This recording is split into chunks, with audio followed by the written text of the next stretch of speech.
In late October of 2008, I had generated more money than I was making as an architect, $35,000 to $50,000 a month on ad revenue alone. Sponsorships command 5 figures per spot. If you do that, you'll be 75% ahead of most people. I didn't know anything about Pokemon 2 years ago. In 11 months and 23 days, we hit 100,000 subscribers. 2 years and 3 to 4 months into it, we're just about to cross 600,000 subscribers. This venture, now 2 years into it, the most profitable thing that I've ever put my hand into.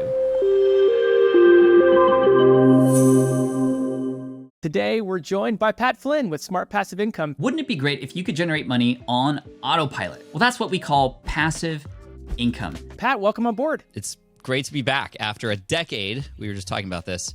Maybe give us some backstory before we jump into what we're talking about today, which I'm really excited about. So in 2008, I had gotten laid off from my architecture job. The recession happened. I got kicked out, and I started an online business. Got a lot of inspiration from listening to podcasts and reading books and stuff. Never had tried it before, but what I created actually worked out.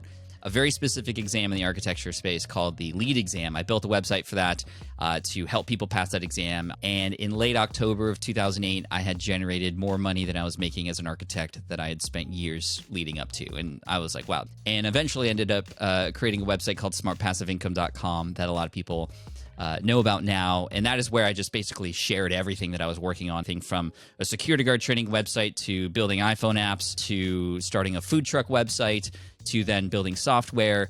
I've sold a few businesses here and there. I have written several books. I've spoken on stage. I don't want to let any what ifs cloud my brain when I'm older. So your earnings become a byproduct of how well you serve your audience. What's the drive for you to share publicly about a journey before you're even successful? That's scary. That's, you could fail. All these different things go into that. It's like a way for me to pay it forward for those who opened up and were transparent for me. I love the challenge. I think I just so much enjoy the discovery of new paths to different solutions. And it's just like when I do find the solution or that puzzle piece, it feeling really good and that amping me up to go and then find the next piece. How important has it been, do you think, in the success of a lot of these projects that you shared it publicly and that you had that to keep you accountable and almost drive you further to succeed a bit? The accountability piece is really key, especially for somebody like me who is motivated by, being of service to others. I'm an Enneagram 3, and that's very much in my DNA. So much benefit in getting those people involved ahead of time and almost working in public. Maybe set the stage for this YouTube channel, Deep Pocket Sure. Monster, the impetus behind it, the inspiration behind it, and then we'll kind of dive into the details.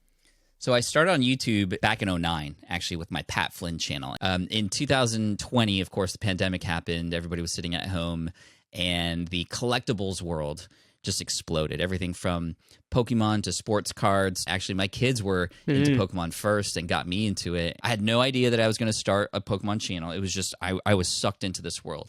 After maybe 3 or 4 months of doing that, I discovered that I think I want to start a YouTube channel, and I think I could provide some help to this space. And I'm going to share in creative ways the things I'm learning as I try to build my collection. I have less than 24 hours to finish this binder of Pokemon cards, or else. January of 2021, I created a YouTube channel called Deep Pocket Monster. And in 1 year, actually in 11 months and 23 days, we hit 100,000 subscribers. And we are now about 2 years and 3 to 4 months into it. And we're just about to cross 600,000 subscribers. My other channel took 9 years to get to 100,000 subscribers. I was able to do that in less than 1 year with this channel. This venture, now 2 years into it, is probably the most profitable thing that I've ever put my hand into. It is providing ad revenue. We're at a point now where we're making $35,000 to $50,000 a month on ad revenue alone on YouTube. There are sponsorship spots within those videos that now command 5 figures per spot. There are paying members of the YouTube channel who pay a small monthly fee to just support the channel, like a Patreon type of deal on YouTube. And then there's merch, and I'm an affiliate for some products here and there. We understood how YouTube worked, and we understood exactly what our audience would be glued to the TV screen for. Every video teaches us something about the next video. Every thumbnail we create teaches us something about the next thumbnail we should create. And this is a very lean thing as well. I have one producer and one editor, and that's it. And I have, on the SPI side of things, 10 people working for me full-time, We have like podcasts and email newsletters and videos coming out. And with just 1 or 2 videos a month on YouTube, we're able to surpass the revenue and profit. It's just, I don't even know. It's just kind of a wild thing. Because again, I didn't know anything about Pokemon 2 years ago. You know, the one thing that I will say that has worked that I carried over from everything else that I've done in the past is being so obsessed with how can I serve this audience? And in this case, it's in the form of a video. How can I use the video platform to just make people happy and excited or teach them something in a way better than everybody else? And that's what we've been hyper focused on. And that focus has led to just exponential growth and hockey stick-like curves, both on the views, subscribers, and of course the revenue as a byproduct of that. You were just obsessed over trying to learn about it so you could interact with your kids on that level, but what were the things you began to see that made it, in your mind, a good opportunity to dive into? First and foremost, you know, I dove really deeply into the comments. When I start to get curious about something, I love to see how other people think about things. I started seeing comments about people saying like, hey, you know, where's the, you know, like I'm looking for something new. The Pokemon community is just starting to get a little boring and dry. So those are signs, right, from the community itself that there is potentially open opportunity. If you focus on the human beings on the other end and giving them not just like the information what they want, because information is available anywhere now, right? This is why the human experiences and those culture-based things are what's going to make you stand out from everybody else now. Especially as like AI is coming in, it's like, yeah, like the information is so freely accessible and it's even like smartly personalized to you now. What's going to be the difference? How are you going to stand out? Create those experiences, build those communities. Your videos are very well produced.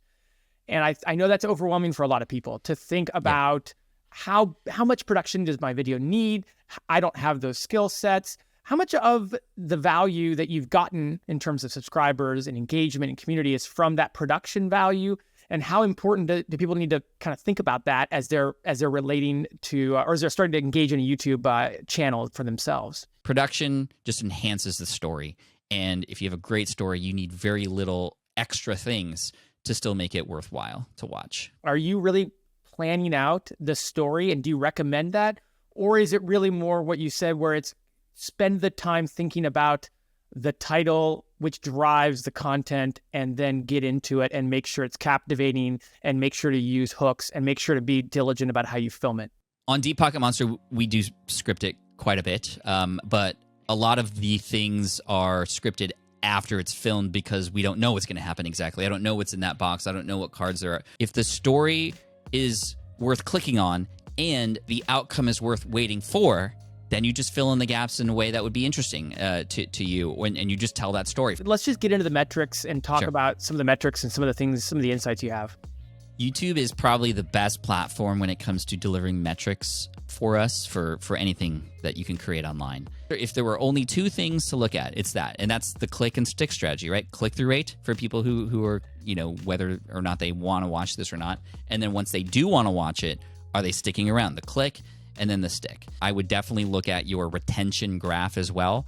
Like, I could have read 100 books about YouTube. Just putting 10 videos out and learning what I learned there is so much more valuable. Nowadays with YouTube, there's a lot of different ways we can make videos, right? We can make a standard video and we can publish it. We can do lives, we can do shorts.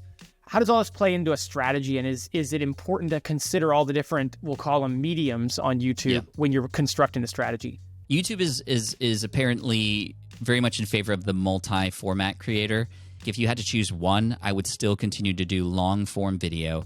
It would take 75 million views of shorts to match on this one video from longs. A lot of people understand how to monetize with ads on YouTube. You wait till you hit the number, and then you can control that. But sponsorships are kind of a dark hole, a bit of a black hole for people understanding some of the specifics of that. Any tips you can share for people? Before even getting into brand deals, I would I would recommend affiliate marketing, because you can even promote those items and share affiliate links even from day one. Those are things that can then be found later, and then those become passive income streams over time. Brand deals can come later. In fact, brand deals can come after affiliate marketing. You could do some good volume for them first. Some of those videos can pop off, And that's a great starting point for you to go, hey, Right. brand, like I did a video for you guys a while back and it kind of blew up. Like we should do some partnerships together. Like how can we get more exposure for you to this audience? And that's where you can kind of start and initiate that.